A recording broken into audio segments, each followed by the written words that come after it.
Check, test, check, test, test. check. 1 2 1 2. Test, test, test. 1 2 1 2. Check, check.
That's crazy.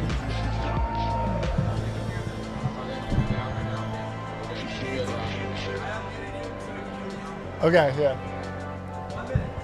We will start the stream in 1 minute. In 1 minute, we are live from the New York Stock Exchange at the Figma IPO. 60 seconds. And the crew over at Citadel Securities is going absolutely wild. It's really a sight to see. They're having fun. Very excited for this IPO.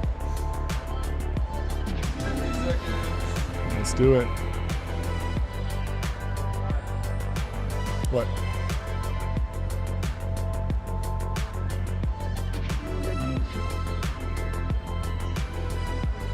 Seconds.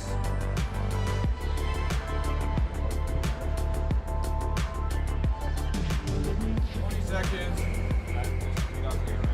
Just kidding.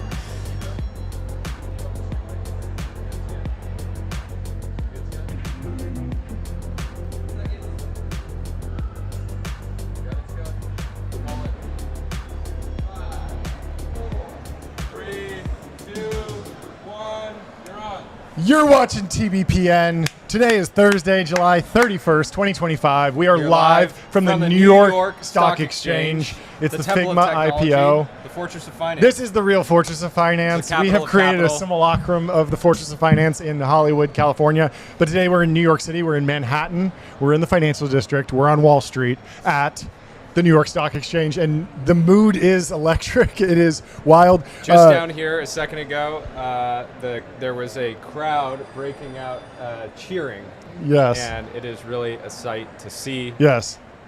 So Figma is going public today, and earlier today, Dylan Field and the Figma team rang the bell to open the market, and then throughout the course of the day, the market is in the process of filling orders and actually taking the stock public and getting liquidity into the stock. And I will say Figma has really made this place their own. Yes. Every single floor and Yes. space in this building has been designed. Yes, yes, yes. Which makes sense. They're taking design public. There's little like graphics on the floor. There's every single digital billboard has been done up with a motion graphic treatment. Even signs pointing you around the building. The merch, they made merch for. The merch looks great. The process that they do, but they made merch for a bunch of the employees in the building, and they're all wearing it. Looks stunning. I want it for myself. Everyone's very happy. And it's just absolutely incredible to be here. So we will be interviewing a number of people today in and around the Figma IPO, taking you through the story of what's unfolding here on the ground. Some guy with the username Zoink. Oh, yeah. He's got an NFT profile picture. Yeah. Is he I think involved? his name might be. Oh, his name's Dylan Field. Dylan Field, yeah. So Dylan Field will be joining the show. Very excited Great. for that. Chris, the CTO of Figma, will be joining as well. Great. Of course, Andrew Reed, a friend of the show and former guest, will be joining from Sequoia. And then Danny from Index. Danny Reimer. Mamoon Legend. from Kleiner Perkins. And last but not least, Lynn Martin from the New York Stock Exchange itself. Fantastic. So we should have about a 90-minute show for you. We are going to say thanks to our sponsors now. Thank you to Ramp, ramp.com, Time is Money Save Both. Thank you to Figma, one of our sponsors. We're very proud to be partnering with them. Vanta, you can go to vanta.com. Linear.app. Graphite, graphite.dev. 8sleep.com, of course. Wander, you can find your happy place at wander.com. Public.com, if you're looking to trade public securities. Adquick.com, out-of-home advertising made easy and measurable. Bezel, go to getbezel.com. Numeral, hq.com. Adio.com. Fin.ai. And of course, Restream, which the stream wouldn't be possible without. So, without further ado, let's take you through what else is in the news, so then we can dive more deeply into the Figma IPO. So, we covered this yesterday. It's a little bit distracting. Everybody keeps breaking out into applause. People are really, really happy. We'll get into some of the timeline and what's going on. For me, for me, on a personal level, I mean, I'll start this off by saying nothing on today's show is financial advice. Yes. We're not qualified to give financial advice. We're qualified, but I do feel qualified to talk about the product. Yeah. I was lucky. I've basically been lucky to spend my entire career using Here we go. And I can't even hear myself because people are You got to yell into the mic. They're Yep. So, I'm assuming that means it's trading. I think it's opening. Fantastic. So, you were going to talk about your journey using Figma. It's a real overnight success. So the stock has officially opened. Here we go. Everyone's excited. You can hear it. And people on X are celebrating. They maybe got access to one share. Yes. They're having trouble with the listings. But the excitement is palpable across both the online and offline world. We're seeing it here. And there's so many people that wanted to invest in this business forever, rounds and rounds ago. Totally. Even in the private markets. And it's even public companies wanted to invest in Figma at one point. Yes, do a little bit more than invest. Yes. But anyways, but now it's I was going to say, I mean, the context here, is very surreal for me. Yeah. I've been lucky. I don't really know a time before Figma. Yeah. Sketch was like kind of on the way out. I used it, here and there early in my career, but I've been in Figma every single day. As somebody that never identified as a designer, I'm more of an ideas guy, more of a product guy. Sure. And it's just been with me throughout my entire career. And it, someone was saying on the timeline, I think it was Norgard who was saying, you can tell when a product's made with love. And despite Figma, growing and launching so many different products over the years, you can just tell that the people that design and build Figma care so much about the people that use the products. So. Totally. Yeah. A true overnight success. 4 years working. 4 years grinding to get to launch. Fat MVP, as they call it. And then another decade or so building the product and the customer base and launching a lot of products. So what a fantastic journey. I remember learning about Dylan Field as this Teal Fellow wunderkind and seeing that the product was growing and that they were always getting rounds done, but they were never the totally frothy company. It was just compounding. Looking, I pulled it up earlier. So Index did the seed round. And somebody, Terrence Rohan, I guess, was in there as well. I'm sure he's doing happy well today. Yep. And then Greylock did the Series A, but the seed round was $3.8 million, somewhat of a modest seed, at least in today's dollars. The Series A was by Greylock for $14 million in total. KP did the B, a $25 million round. Andrew Reed and Sequoia came in and did 40, and then the Series D was 50. And then the other thing is, I believe it was GC and Iconic that did the round in 2022. Okay. I'm going to look it up. Sure. But anyways, the vibes here on Wall Street are good. It's absolutely electric. If you look at it's not just Figma. The timing is remarkable because, I mean, yesterday we got news that the U.S. GDP grew at 3%, which beat estimates. And so the economy has returned to growth, is on the front of the Wall Street Journal, of course. We covered this a little bit yesterday, but obviously a good environment. People were talking about, like, will the IPO window open? And it kind of opened months ago, but people were still not declaring it fully open. Because it felt like, oh, this is one special company that's sneaking out. This is just one. Maybe this is just one off. CoreWeave, that makes sense. Yeah, CoreWeave, that makes sense. Exactly. Right? Stable coins. Yep. And now it's like, okay, well, all of the companies that make sense are now going public, and it's really exciting. Yeah, and there was some commentary earlier on the timeline. People talking about more companies need to be taking advantage of this moment. Sure. Right. There's a lot of companies that probably, the window's wide open. Right. It is. If it makes sense. But it doesn't make sense for every company to go public for a variety of reasons. And the bar is just so high now. It is. Part of what makes the Figma IPO special, just looking at the rule of 40 and just looking at their business broadly, it's coming out and day one being one of the most impressive companies in SaaS. Yeah. And then the other news is that the Fed has kept rates steady over rare dissents.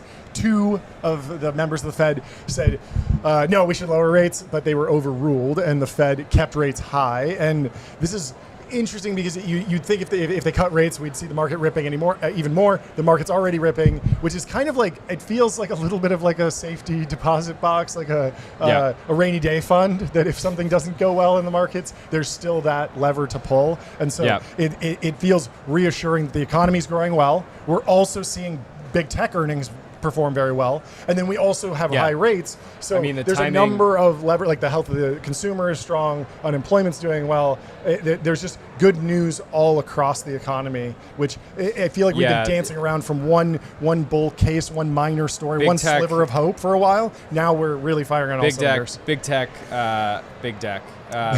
having just blowout earnings yesterday. Is that what they call Figma? Big deck? Big deck. You design your decks? I've made so many decks in Figma you wouldn't believe. Big tech just blowing out earnings, Microsoft, Meta, et cetera, certainly doesn't hurt. Yeah, I saw the headline number.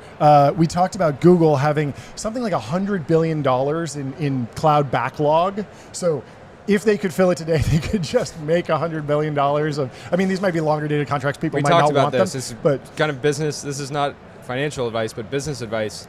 Build up a $100 billion customer backlog. Demand backlog. Just do that. Yeah, especially focus on that. Everything else will kind of solve itself. The share price will take care of itself at that point. So Google's been doing very well. Apparently Azure and Microsoft Cloud has an even larger backlog, something around 300 billion I was seeing, I'm not sure. But the Wall Street Journal is breaking down Microsoft's cloud business, which is driving a lot of the profits. That makes sense in the age of AI and every company. The relationship with OpenAI. Exactly.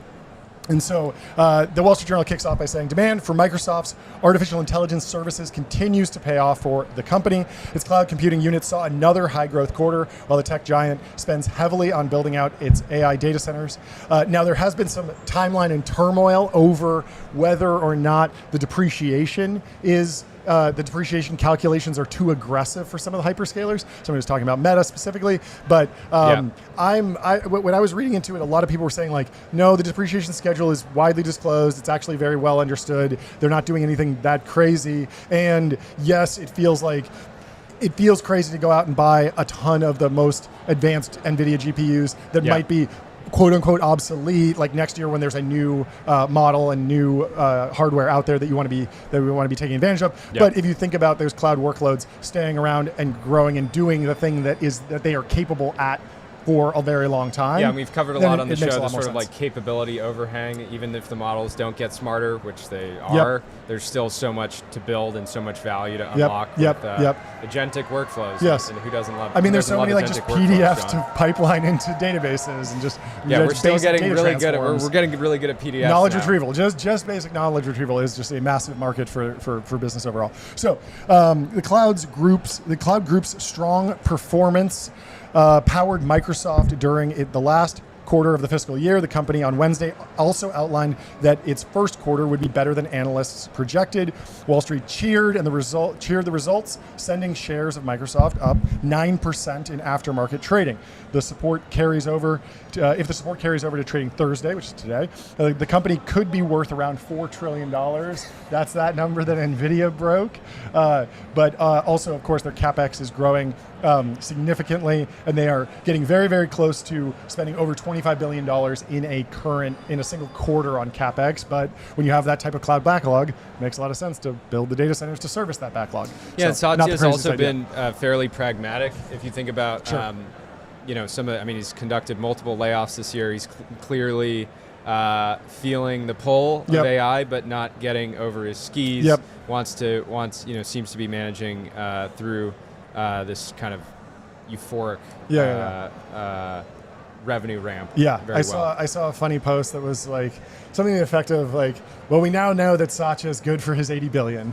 Yeah, because he blew out earnings and he's been doing fantastically. So just since April, where after Liberation Day and all of the big tech stocks kind of selling off in the first quarter of the year, Microsoft's been an absolute tear, up 20% over the baseline on the year, where the S&P 500 has been around 8% up, and so outperforming the S&P 500 broadly. Big tech continues undefeated. The Windows Microsoft maker, is sitting at $3.98 trillion. It's up 4% today, but they're just touching 4T. They're trying so to do, close. They're trying to do it. So close. Well, good luck to them and everyone involved. The funny thing to think about is imagine you joined Meta, maybe a couple weeks ago, and the stock with this massive 9-figure comp structure, and then you're immediately you've been averaging basically making an extra $1 million a day in stock-based comp. If you I didn't even think about that. 10%, right? People were running the math on how many AI researchers the added you could Zuck could go and do this round of aggressive hiring every single day. Every single day for a while. It's wild. So let's continue with Microsoft earnings. The Windows maker is among the many tech companies trying to cash in on the expected AI windfall. Its cloud offerings put it in stronger position to capitalize than other firms because, of course, they are very neutral in terms of what they are building. Satya's been very model agnostic. He has great access to OpenAI, which is a leading API, but then he's also happy to sell you Llama or Grok or anything else. And so he's kind of acting as a de facto model router in many ways. The model router companies are obviously doing something different and helpful in other contexts, especially in terms of bidding against Microsoft. He's excited to be a platform. But he is embracing the platform, of course. Yeah, I'm interested to see if the markets, when the OpenAI Microsoft negotiation around their whole licensing deal, they're cheering again. Not exactly sure why, but I love the sound of it. Anyways, it'll be interesting to see if the market reacts positively to that at all. I know Satya cares a lot about the partnership, and I'm sure both sides are negotiating their hearts out. So Satya Nadella said, "We are going through a generational tech shift with AI." Absolutely true. Microsoft reported revenue of $76.4 billion for its fourth fiscal quarter. The figure topped Wall Street's expectations. Its closely watched Azure cloud business grew 39%. Beating expectations. This is already a massive business in a highly competitive market. They compete directly with GCP and AWS. And so they're doing fantastically. All the cloud providers seem to be doing very well. Operating income increased 22% to $34.3 billion, higher than consensus projections, so they beat on top line and bottom line. The company said net income was $27.2 billion, or $3.65 a diluted share. That figure also topped analyst projections. They're just blowing it out across the board. This AI adoption is really helping the whole portfolio. It certainly gives us great confidence in our ability to continue to lead in the cloud and AI wave that is here. And so, in other news, Meta also beat earnings and went up, 10%, something like that? You mentioned this. Soaring Meta ad revenue fuels push into artificial intelligence. 22% revenue growth in its second quarter. We've talked to a lot of people about this. They're just when you're in one of these companies that has the ability to continue to compound seemingly endlessly, it's just one of the best. Online ads are a big market. Yeah, one of the best financial phenomenon to ever exist. And so showing that core ad revenue business remains strong at a time when the company is investing billions of dollars into artificial intelligence. For the first time this year, the company is spending its top capital held its top capital spending projection steady, a move that is sure to ease investor concerns after Mark Zuckerberg's AI spending spree. Shares rose more than 11% in after-hours trading. And it's interesting to read into the CapEx numbers because we were talking about that they might be limited on power. So it might not be that Mark Zuckerberg and the Meta team want to necessarily hold back CapEx, but the market and the public market certainly is looking at that as, oh, well, ad revenue grew a ton, and you didn't even need to spend more on CapEx. Maybe that's coming down the pipe in coming quarters, but not this quarter. And so everything across the board looks much better for the company. Shares rose more than 11% in after-hours trading. The results show the extent to which Meta's advertising business will continue to pay for the company's outsized AI ambitions, as well as how the AI tools are contributing to its strength. Sales came in at $47.5 billion, ahead of analyst expectations, and net income was at $18.3 billion, also ahead of market expectations. Technology giant said it expects to post between 17 and 24% revenue growth year over year for the current quarter.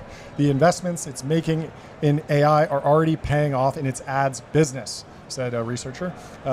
Meta is the third biggest technology company to report this earnings cycle, and shareholders are keeping a close watch on the extent to which revenue is increasing as a result of the AI boom relative to spending levels. So, and Geiger Capital is reporting on X. Meta is now up 760% from its 2022 low. Wow. After the failure of the metaverse. Never doubt Zuck. Obviously, there was a bunch of other factors going on there. Broader correction, rise in interest rates. The metaverse bet certainly didn't translate to bottom line. I do remember the iconic image of Zuck's face in the metaverse. The Wii, the Wii graphics. Okay, we're a little bit away from the metaverse. Yeah, and the Oculus or the MetaQuest would sell well at Christmas time, but it wouldn't, like, the stickiness just wasn't there to drive real adoption. And then of course, the whole goal was never just to be in the hardware business and sell $300 headsets. The goal was to be a platform and then take an ad store like cut of all software that's sold through those headsets. You can't just get the install base up. You actually have to get the DAU base up. And that hasn't happened yet, but maybe it will in the future. Meta ended 2024 with $44 billion in cash in cash equivalents. They're now down to $12 billion. So he's been on a spending spree. Okay, which makes sense. We've been tracking it. I wanted to cover an article here that Sarah Guo just posted. She says design goes public. It took Dylan Field and Evan Wallace, and I think she's here in the building somewhere. We'll try to get her on. She says it took Dylan Field and Evan Wallace more than 4 years to go from founding Figma to public launch. They built Figma playing for the end game, not the headlines. Dylan didn't chase growth at all costs or settle what they could ship in 10 weeks. He didn't try to crush competitors. Instead, he spent a decade obsessing over the product he imagined should exist in the best company he could, making design and software product delivery more powerful and collaborative. He consistently acted with integrity and thoughtfulness. Turns out that's not just good philosophy. It's a strategy for a special business. In 2014, when John Lilly led Greylock's Series A investment, Dylan and his team had 7 people in a nondescript office on Alma Street in Palo Alto and barely an alpha product, but they described a future with remarkable foresight. A high-performance, collaborative, multiplayer design tool built natively for the web, harnessing all its power, changing product development forever. And this product was just so incredibly viral. Obviously, people don't design in a silo. They would make something, share it with people instantly. You could just open it in the browser. You could see everyone else's cursor. And we take that kind of software for granted now, but it's because so many different companies realized how powerful it was and moved to, were inspired by Figma. I mean, it's the difference between Instagram and Hipstamatic. Like, they both had photo filtering, and people saw them as like tools for photo filtering, but Instagram bootstrapped a network and was worth billions, and now probably, if you spun it out, worth like hundreds of billions. So Sarah says Figma had its fair share of challenges. Market size was an early question, right? People were just looking at the market and being like, how many designers are there really out there? How many are willing to pay for this? Totally. And they were burning, Sarah says they were burning $800,000 a month pre-launch. So no real sign of validation other than their own conviction. So bold. She says, like with any startup, getting early pilot customers required cajoling of our friends. Competitors who built less product for a while seemed ahead. Dylan persisted, driven more by conviction than fear. He assembled a team of remarkable people. Chris Rasmussen, who's going to be on later. Yep. Sho Kuamato, Claire Butler, Pravir Melwani, Kyle Parish, Amanda Clea, Yuki Yamashita, and more. Each of these Figmates, which is a good name. Figmates. Contributed extraordinary talent. I was thinking fig leaves. Fig leaves. But Figmates makes more sense. Dylan himself evolved dramatically along the way from a clearly talented, thoughtful, dropout founder to a formidable CEO capable of scaling a legendary company. And this is a special one for me to just experience the product first as a user, and then somebody that followed tech closely, and being able to watch his evolution as a CEO is just amazing. Yeah, the hardest thing was, you learned who Dylan Field was, or did you use the product first? I think he always had insane aura. I do think I used the product. I must have used the product first. I think I probably used the product first, or it was brought into my organization first. Because again, it's not like he was coming out the gate raising 50 million or whatever. These were like relatively normal rounds. They were great. Completely different go-to-market motion back then too. Yeah, it was not viral launch video, podcast circuit. Growth. Yes, this was entirely the original. Showing the power of that. At just a few million in revenue, the board received a letter about aligning our path to IPO. Very few other people play secret Hitler as ruthlessly against their own spouse, or casually suggest starting a game of diplomacy at 11 p.m. These aren't just games to Dylan. They were exercises in long-term strategy, the same discipline that meant Figma.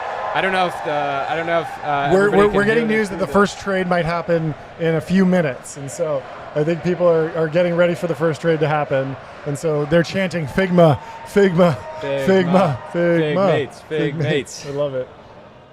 This is wild. Absolutely Continue wild. with the piece when you're ready. Sarah says, at Figma's IPO roadshow last week, 2 developer advocates, great job, Jake and Tom, spent the first 35 minutes of the presentation doing a comprehensive live demo. Wow. It's something I'm convinced had never been done before to a room full of bankers, mutual fund managers, and hedge fund investors. Afterwards, Dylan turned to me with that familiar, slightly nutty gleam in his eye. I want them to understand the product they're investing in. They're all going to be designers eventually. Wow. I do believe that. In some ways, I've become a better designer over the years, even though I'm not classically trained, just because the Figma product's gotten better. Yeah. Like as Figma gets better, I get better, and that's such a powerful feedback loop. Today, millions rely on Figma, and its scope and power continues expanding. The IPO is proof that special founders can reshape even entrenched categories, and that they will find the surrounding hills to climb, and focus on product is rarely wrong. It underscores that technology matters. We covered this yesterday and at Config, but that focus on WebGL early, like that was the why now. It can be rare to have a true technological why now. Oftentimes founders try to... I think that's the first trade. First trade. Dylan just rang the bell for the first trade. First trade is at 93. All right, climbing to 93. Climbing, wow. That is amazing. Dylan looks absolutely fantastic. Is that a purple suit? That's remarkable. We should just turn this around. We'll show the screen right there. Good idea. There we go. You can see the screen. Put it down and just point it up, maybe.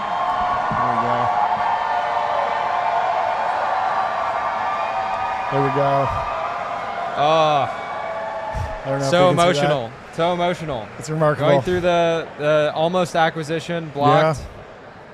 And what a story. to make it back here, well beyond and the employees wild. Too. I mean the resilience, right? Totally. We saw this last week. Or the week before, weeks ago. the windsurf team thinking they're getting acquired by OpenAI. Yeah, it's a roller coaster. It doesn't go through, and that was a different scenario. But they really had to build, find a new gear. Yeah, and I mean we all know that there was a breakup fee, but Yeah, it didn't hurt. But the value, the value of focus is just so underrated. And you think about that for that, like, how long were they going through that process? Like a year? And the amount of distraction, both from just like a legal, compliance, financial thing, but also just like, well, you think you're going to partner up with somebody. Are you going to build a competitor? Or are you going to be like, okay, let's just not put that, let's push that out on the roadmap because we're partnering with them. They'll bring that to the... Scott Belsky was, yes, I imagine, at Adobe. Effectively running the show over there. And disappointing for him as well, but he obviously was very congratulatory. Yes. Sarah says, I'll close it out. Yeah. She says, we're all going to be designers eventually. Congratulations, Figma. And design's going public today. I'm going to pull up Scott's post. Yeah, read me Scott's post. What a crazy day. Citadel Securities in the back, looking great. Scott says, thrilled for my friend Dylan and the whole Figma team today upon such a milestone. There are few products that have had such an impact on the lives of designers, our everyday experiences of products and the value of design. He says, I had a unique opportunity to get to know the entire Figma management team and business very deeply a few years ago. Of course, Scott was at Adobe at the time, one of the key players in the deal. And he says, what I learned inspired me in many ways and makes me confident that this team is just getting started. This is a team with deep empathy for their customer. They, of course, in my words, are the customer. That's part of what Figma uses Figma to make Figma. It's this perfect partnership. Yeah, the S1 showed that. The S1 showed that. It was very nicely S1 of all time. But yeah, the story here is the thoughtfulness, right? Down to the signage in the building today. Yeah. Every single step has been considered. And they have to, right? If they want to help other people have great design, they need to lead by example. I have a post here from John Lilly, who was, I believe John was at Greylock. Let me confirm that. Yeah. I saw Greylock on the cap table, pretty big shareholder, probably over 10%. Greylock today. led the A. Okay. John Lilly held on through a bunch of pro ratas. Did quite well. Yep. John says, today's IPO is a landmark moment for Figma, not just a financial milestone, but a powerful validation of Dylan and Evan's founding vision back in 2012 to eliminate the gap between imagination and reality. Figma's relentless focus on product, community, and craft has reshaped how the world designs. What began as a bold technical challenge, building a web-based design tool that felt native, evolved into a platform that helped millions of creators design and build together. In a 2003 interview about the iPod, Steve Jobs famously said, design is not just what it looks like and feels like, design is how it works. Figma built around this idea, building tools so that designers of all kinds come together not just to make things beautiful, but to make them work better. And now we're standing at the threshold of a new era, one defined by the rise of artificial intelligence. It's an especially important moment to ask, what does the future of design look like? I think that's on everybody's mind. I think a lot of people have good ideas for what it can look like. John says, design has always existed in the space between tools and human intention. And as Mitch Kapoor wrote in his 1990 Software Design Manifesto, what is design? It's where you stand with a foot in two worlds, the world of technology and the world of people and human purposes, and you try to bring the two together. That's powerful. 35 years later, that's still the clearest expression I know of what great design strives to do, and it's what Figma enables, a connection between imagination and reality, and between the systems we build and the people we build them for, between our machines and ourselves. Not John, my words, not John's, but it's so funny to think about how when you are interacting with anything online, there's like probably like an 80% chance that it was built with Figma at some point or another. You can't open an app on your phone and not have a designer under the hood that probably spends hours and hours a day in Figma. I have so many great memories. And the stock is over $100 now. This is remarkable. Wow. And I saw something that it seemed like there was potentially some sort of circuit breaker going on where there was like a limit up where it seemed like they stopped trading for a little bit and then resumed, but the stock is jumping all over the place. I'm seeing like 107 now, really on a rocket ship today. Couple fond memories for me. One is with Brandon Jacoby, who's at X. He's a free agent now. We'll see how long that sticks. The greatest Figma users to ever do it. And I have there were so many nights when we were building Party Round that it was like deep COVID, so we were often remote, and so many nights we would spend just in Figma and had Zoom in the background, Figma just grinding it out, and I cherish those memories. The other thing, Samit over formerly at Andreessen brought up today when I posted earlier. He said that when I was pitching A16Z originally, almost the entire pitch, I didn't have a deck when I first met them, so the entire pitch Figma was walking around all of our product designs in Figma, showing them the product, showing them where we wanted to take it, and so that's amazing. It's really just been such a core part. I'll close it out with John. He says, on a personal level too, this is a significant moment for me. I was lucky in my career to be mentored by some of the best thinkers and designers in the world, Terry Winograd and David Kelly at Stanford, and later Mitch Kapoor and many others. And from the very first time I set foot in Figma's offices, I felt like I'd come home. Dylan and Evan had built a temple of design with typography books scattered around. Let's go. We love temples. Let's give it up for temples. Let's give it up for temples. But the whole company culture was infused with a belief in and a reverence for designers and their work, and that's still the core value of Figma today. I love it. We made somebody mad sometime when we joked on the show. We joked on the show that like Figma hadn't released some feature fast enough, and they there released was protests the in the street to create more responsive designs automatically. Yeah. And we were like, people were protesting in the street for this one. Obviously, and somebody came out and very angrily messaged us saying no one was protesting. This is fake news. And we were like, okay, we were joking, but people do love Figma. It's a thing. It's okay. People get emotional about it. That was the thing. We were at Config, and the number of people that there was somebody from every country there. It was standing room only. It was crazy. The community is wild. Yeah. John says, one of the other things that Mitch said to me about entrepreneurship is that you've got to build a house you want to live in. In other words, build organizations that can help create the world you want.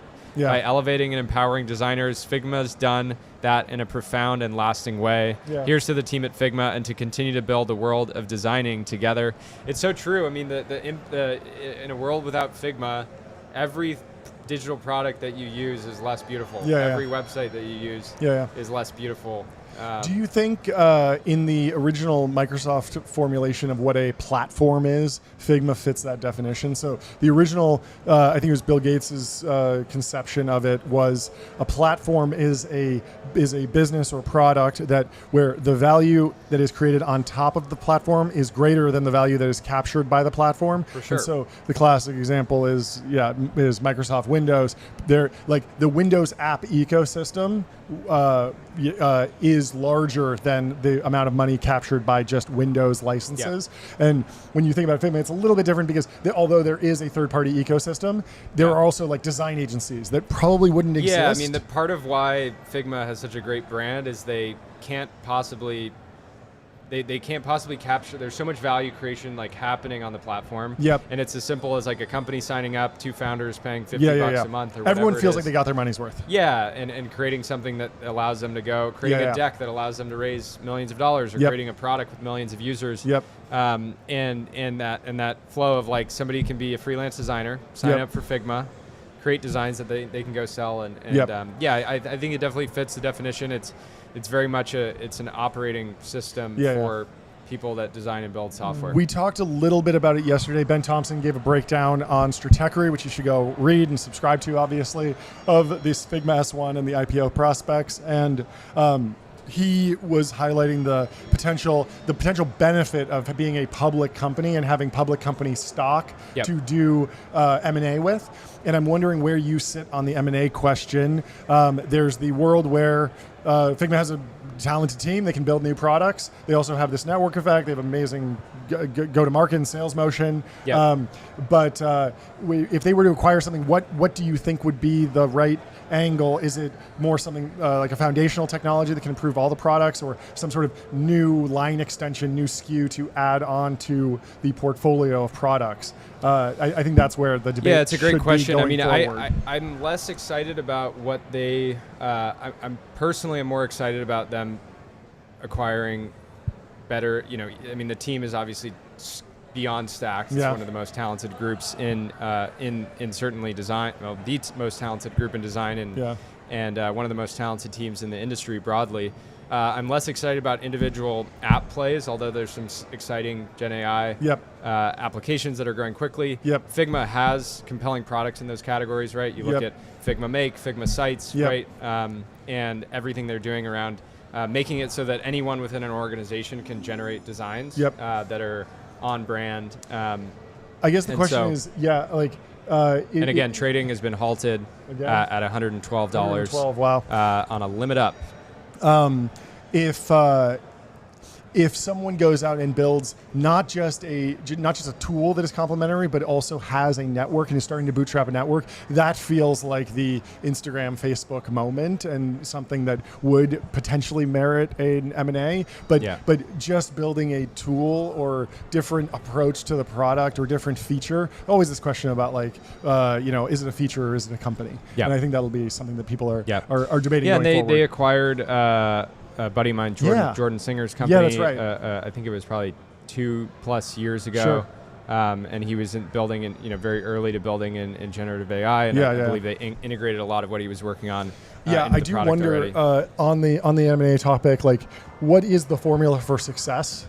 Because there's a little bit of a meme in Silicon Valley that you should never sell your company, it can never work. Then there are these zombie acqui-hires that feel like something that people want to avoid. And so one of the questions that have been kicking around my head is what is the shape of the company or founding team or employee base that is suitable for an acquisition that could actually integrate well and be something where everyone is happy a decade later? That was a fantastic partnership. That was great.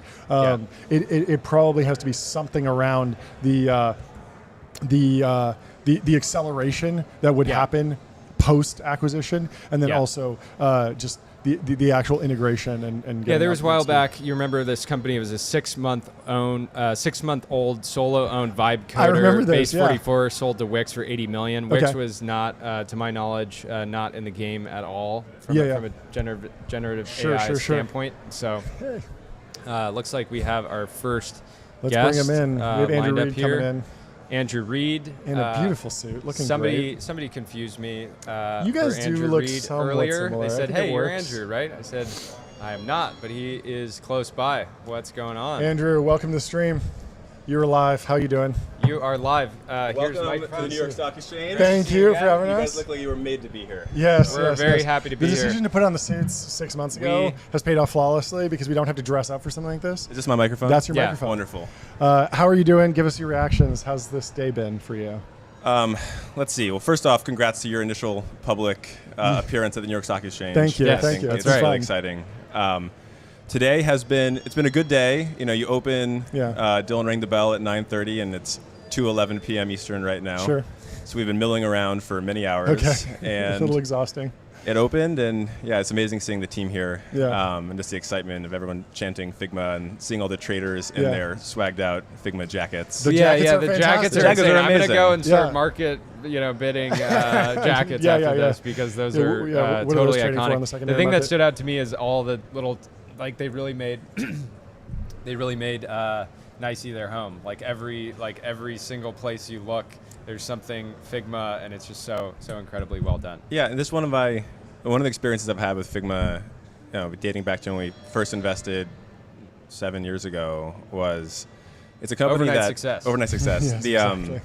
It's a company that's always had extraordinary attention to detail, and it shows up when you do an all hands at their office, and the way S1, the board slides, the S1, config the conference, and how they applied that attention to detail to the NYSE is incredible because, there's applying the attention to detail and then realizing all the things you can do in terms of the signs on the ground and the party outside. They just did an unbelievable job. They have to be doing things that haven't been done before. Yeah, I think the takeover outside was breathtaking, and I'm obviously very biased because when I see the Figma logo, I get very excited. But did you see the roadshow? Did you go to any of the roadshow? I heard there was a long product demo there, which is kind of uncommon. So I think this is true for many CEOs, but especially for Dylan. Dylan cares a lot about the product, and it's important that everybody who is considering investing in the company really knows what Figma, not just what Figma stands for in design and creativity and all the things you see, but really how the product works. And it was not a 5-minute flyby, look at the cool, shiny features. The product demo was, they were in the weeds. It was, I in fact uncovered parts of the product I didn't know existed. But it was good. I think it's important, again, like part of, that's like who Dylan is, right? He actually cares so deeply about every single pixel and every single feature, and then that shows through. How early did you actually meet Dylan? Sarah Guo was posting earlier that pre-launch they were burning $800,000 a month, which just sounds like that's the most nerve-wracking scenario for any, a lot of founders will go through that at some point. But when did you realize what a special founder he was? Well, Dylan and Evan, by the way, I think just I think it's a nice moment to take a pause and just give a shout out to Evan Wallace, and just like an absolute legend. And I think the stories that people here tell about Evan are just, they'll go on. Chris, who's going to come on next, is Figma CTO. He'll, I think, have he'll tell you actually all the stuff Evan did in the code base, but allegedly it's insane. And and just going, like, taking another step back, people love to use Figma as an example that it's okay to take a long time to ship your product. And I think almost always when I hear a founder say, well, Figma took 4 years, I go, well, you're not Evan Wallace and Bill Field, and you're not like fundamentally changing, the way that like software works online. You're just you're building enterprise workflows. You should probably ship like next month. The other thing about the you can take as long as you need. Figma. There's something that Roelof talks a lot about for our business, which is the Red Queen dynamic. You have to run faster and faster just to stay in the same place. And I think in a world of accelerating technology change, like in order to win in your markets, you just have to run the company faster and do more. And obviously, like AI is allowing companies to do a lot more. Isn't the Red Queen race usually an anecdote of something you want to avoid getting into? Yeah. Well, that's just the truth of technology, I think. It's the truth of venture capital, and it's the truth of enterprise software, or business to business software. And if you look at how, when Figma went from 4 products to 8 products I config, right? Like, the pace, and I think everyone who uses the product feels it. Like the pace is just picking up. We got a little preview of config, and I messaged Nairi.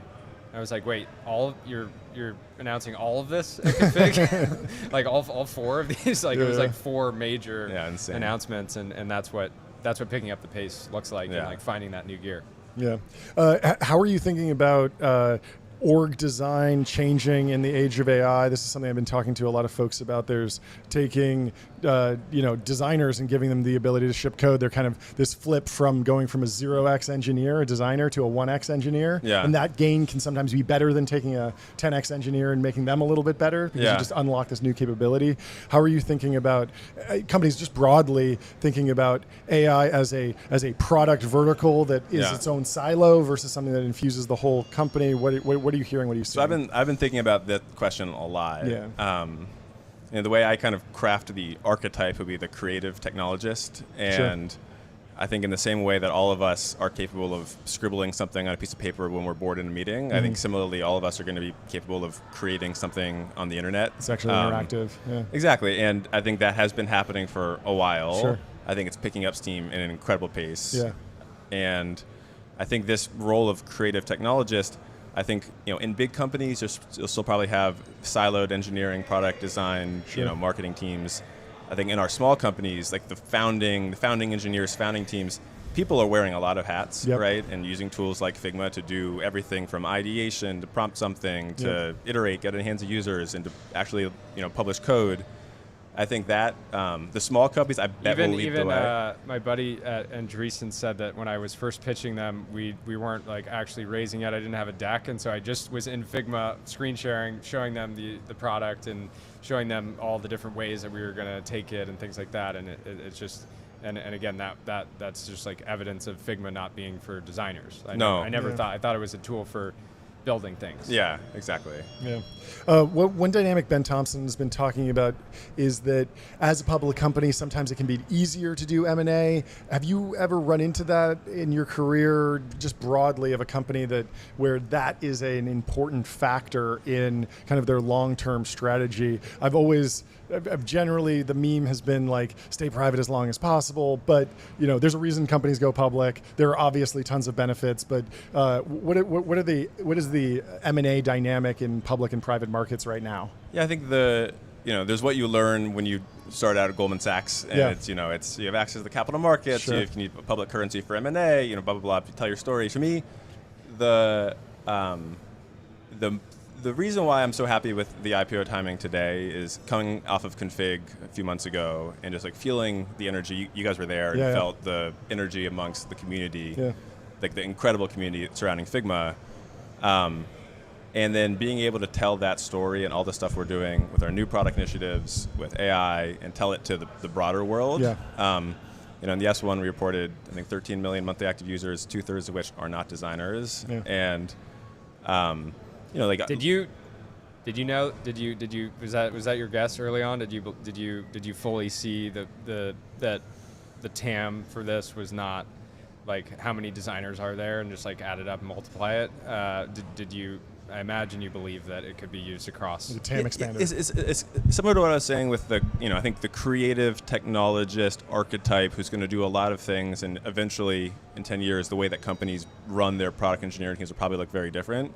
I think similarly, like there were even predating our investment, there were definitely examples of teams that went all in on the Figma way, collaborative way of building products, and you had full product engineering design teams at small companies or even at mid-sized companies. I remember Airbnb and Square were in our portfolio, and we talked to them before we invested, and they were early at pioneering this. We're getting off of the Dropbox links being sent around. We're going all in on working in Figma, and it turns out it was a much better way of shipping products if you wanted to ship really good products quickly, and therefore the entire world seemingly changed its mind in a few years. I think similarly, some small companies are going to pioneer new ways of doing things. They're going to move really fast. It's going to be obvious that there's like a new archetype emerging. I think many of those people are going to live in Figma. I think the most creative community on the internet today already exists in Figma. I always it felt, even I remember using it as a social app, like in the sense that like it'd be late at night, I would open my laptop and I'd be like, oh, Brandon's up. And I'd just go over to wherever he was designing. I'd be like, hey, what's up, dude? I'd just type a comment. And it was like this, it was like almost like a lot of people built these in these like virtual offices, but like Figma was our virtual office. Oh, that's interesting. Yeah. Where I would just be like, hey, what's up? Or I'd just like start, I'd just mess with them and like change a button colors. Yeah. And one thing I'm really excited about with the new products is, they're both raising the ceiling of what it is possible to do for the most creative people in Figma, like with Figma Draw, for instance, right? Like the ability to do like really interesting artistic creative work inside of Figma files, and also massively raising the floor for those of us who are, more Excel inclined in our, creative abilities. Excel coded. Yeah, exactly. And I think it's so rare to find like technology shifts that allow companies to capture both of those things. Usually there's a trade-off. And it's really exciting. I mean, Excel kind of served the same purpose, but just decades ago, right? Totally. Like and similarly to the idea of Figma slides came out of this intuition, or not even intuition, it's the reality that many people were torquing Figma files into slide decks. I had a file called deck formatting.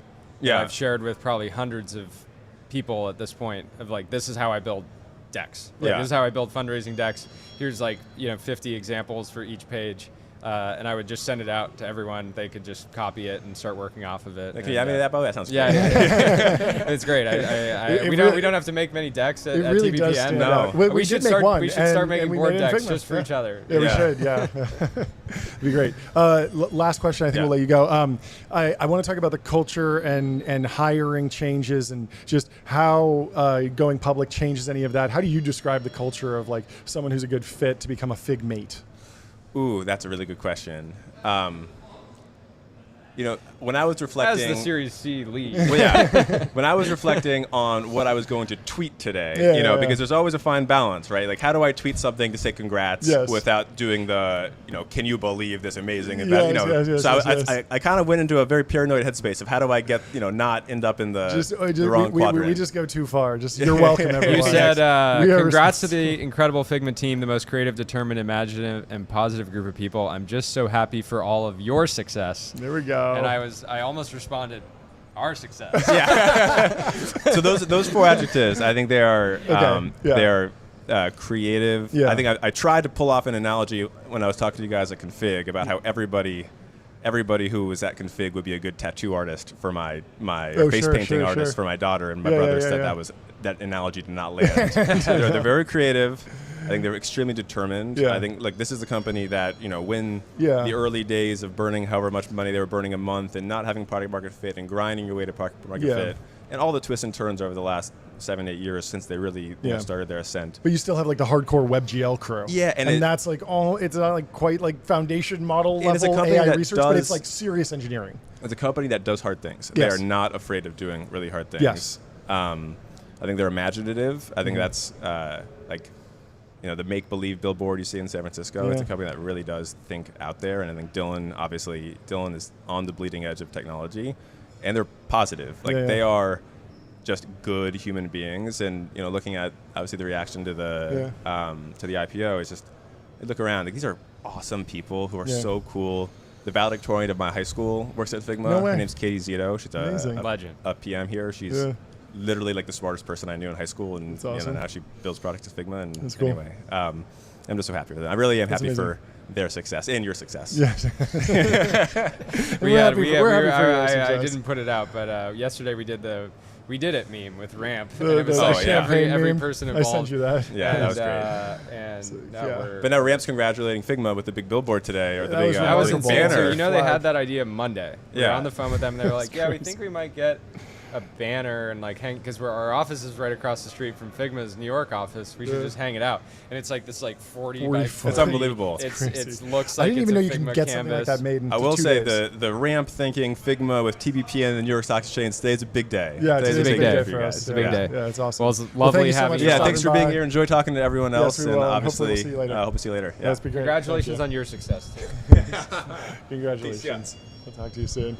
Let's bring in our next guest to the studio. We are going to tweak some cameras and give Jim you an Kramer update. What did he say? Celebrate the moment. Celebrate the moment, says Jim Kramer. Certainly are. And we are at 101.54, and it's getting quieter. The folks have the Citadel Securities Disappointed crew. that nobody's manually executing trades. I also didn't see a single crowd surfing event happen. Maybe we can make it happen still. Good to meet you. Good to meet you. Where should we start? But please introduce yourself for the stream. Let people know who you are. Yeah, I'm Chris Rasmussen. I'm the CTO at Figma. Great. Take us a little bit through your journey with the company. When did you join? What have you been working on? All that. Yeah, it's amazing to have barely a 2-sentence intro that just tells everything you need to really know. It took a lot to get there. Yeah, it's a lot easier now than it was in the beginning to explain it. But no, I joined Figma through a roundabout means. I actually started off as a contractor with the company. No way. So for the first 8 months, I was just writing code, helping to get the product launched publicly, and then working from there. Yeah. I think the thing that stood out to me back then was just how incredible the team was. Yeah. It was this insanely high aptitude team. It was probably the first time in my career I felt old, and yet I felt like everyone around me was just some of the most gifted people I had a chance to work with. And the thing that really sold me on the company was just how much people were trying to lift each other up rather than compete with one another. I think when you have these really fast growing startups, everyone's ambitious, everyone's hungry, and that's great. But I think it's really important to remember that you're not trying to drive towards an end state. You're trying to build something that's lasting. Does that culture just come from 4 years in the trenches, not being being a quiet company and kind of building in this monastery almost is the vibe that I get from the early days, and then you kind of carry that through, as opposed to the first 6 months are insane and then you're ups and downs. Sarah Guo said that the company was leading up to the launch, the company was burning like $800,000 a month and didn't have a product really out in the wild. But I have to imagine were you guys, how early were you able to dog food the product and like build that conviction that, hey, we've actually built something really magical here? Yeah, so I started working with Figma about a month before the public launch. So there was a lot of work that had already been done. I think there was a time when people thought that, everything just had to take 6 months, and if it took any longer, it wasn't interesting. But, hard things take time. And I think it's a testament to the culture of the company and to Dylan to really persevere and push through that time and bring something to the market that hadn't existed before. So were you brought in for specific WebGL experience, or was WebGL at the focus of what you did, or were there other challenges? Because the whole story gets kind of collapsed to like, oh, they just picked WebGL and like that was the key innovation, but I'm sure there was a ton of other stuff going on. Yeah. WebGL was the technology that enabled us to do graphics, like custom graphics in the browser and bypass some of the traditional browser graphics stack. I think I was brought in because I had this really weird intersection of things that aligned with the company. So I used to work at a company called Asana, and I built a lot of the real-time collaboration infrastructure, which relates to the multiplayer stuff that we've been working on at Figma. And then, funny enough, I had been taking a sabbatical. So the reason I got introduced to Figma is because I was working on a side project. It was just a passion project. And in my case, it was writing a game engine to simulate surfing, because I'm a surfer, and I think I'm the only person stubborn enough to work on that long enough. You're solving Navio strokes? Like, isn't I'm that like the hardest problem? There was one browser surfing game that I used to play as a kid, because I'm a surfer too. But it's funny you bring up Asana too, because like when I look back at like the real like start of my career, it was like I was quickly invited to Asana, and I felt like such an adult. I was like, oh, look at me, I've got this very cutting edge project management tool. And then very quickly after that was invited to Figma, and then ever since then I've used the product every single day. That's amazing. We're following the same path, it sounds like. That's great. It's great. So what else were the technical challenges going on to release? Yeah, I mean, first off, it's just not easy. I think a lot of people, like when they first looked at Figma back then, they were thinking, oh, a design tool, a single player tool. But under the hood, Figma is this real-time multiplayer engine. And it had to be multiplayer from day one. Yes, because I think like the opportunity back then and the opportunity still today is not just to make a designer more efficient and more effective. It's also to bring the team closer together, to enable the best ideas to surface to the front and to help them align and ship and execute those ideas. And I was saying to Andrew right before you jumped on, for me, Figma was a social product in the COVID times, because I would jump on, I'd open my laptop, my son would go to bed, he was just like 6 months old or something like that. I'd open up Figma and I'd see a couple other people on the team like in the main file that we had, and I would just pop over their cursor and be like in the comments being like, hey, what's up? I didn't realize you were up still. And it felt like a virtual office for the team at a time when there was not much social activity at all. Totally, yeah. I think it's really important to make work fun and to, it comes back to lifting each other up. We're all trying to kind of surface ideas and put things out there, and it's a lot more fun when you get to do it with your team. One of my favorite memories from the pandemic was actually this time when Slack went down. So Slack went down as like the middle of the pandemic. It doesn't go down that much, but you remember when it goes down. You do remember when it goes down. We use it too. We're big fans of Slack. But when it went down, we found out that a bunch of people were actually recreating the Slack UI inside of Figma and then using our multiplayer functionality to chat on the canvas. It's just a super cool moment. That's wild. Yeah, that's wild. Do you think that adding multiplayer features after launch would have been, if you play out like the counterfactual, would that have been much more technically challenging, you think? You think it's like there's something this special about from day one, this is baked in? Yeah, I think there's two sides to this problem. So the first is just getting the base technology in place. That's one problem. The other thing is actually rethinking all of the product features so that they are actually eventually consistent and you're not stepping on each other's toes and dealing with conflicts. And so a big part of building collaborative multiplayer software is actually reasoning about how you design features so they compose elegantly when multiple people are doing things at the same time. And that's really hard to bolt on later. The thing that makes it so powerful in my own words is if you have no matter how talented an individual like designer, engineer, product person, founder is, no matter how much of a visionary they are, no matter how capable they are, whatever idea they initially have for something will be better once it has like the input of a group of people. And so the prehistoric era when design tools were built for like designers and like no one else would even have the file necessarily. It's just so wild to think back, because I think like every great feature I've ever made, every great ad I've ever made, every great website was always like this combination of a bunch of smart people coming together and all contributing. And then Figma makes it so that it's as simple of like, even if you're not in the same room, right? Like I think about how much progress would have been lost if you didn't have something like Figma during COVID, where if you were used to as a team working and like all working on the same feature and being able to be there in person, it just made it so seamless to recreate that and actually build great things. Yeah, no, I couldn't agree more. I think the other aspect of design that sometimes people mistake it for is they think it's just about building like a static mock or a single image. Sure. And I think the reality is like the best design products, people sweat the details all the way to production. So you're not just thinking about, how is it going to look in a few key states? You're thinking about how is that going to work? What's the system behind the design? And how are you going to make it performant and efficient? And how are you going to learn from that and keep iterating? And so it's a really broad space and super excited to be playing in it.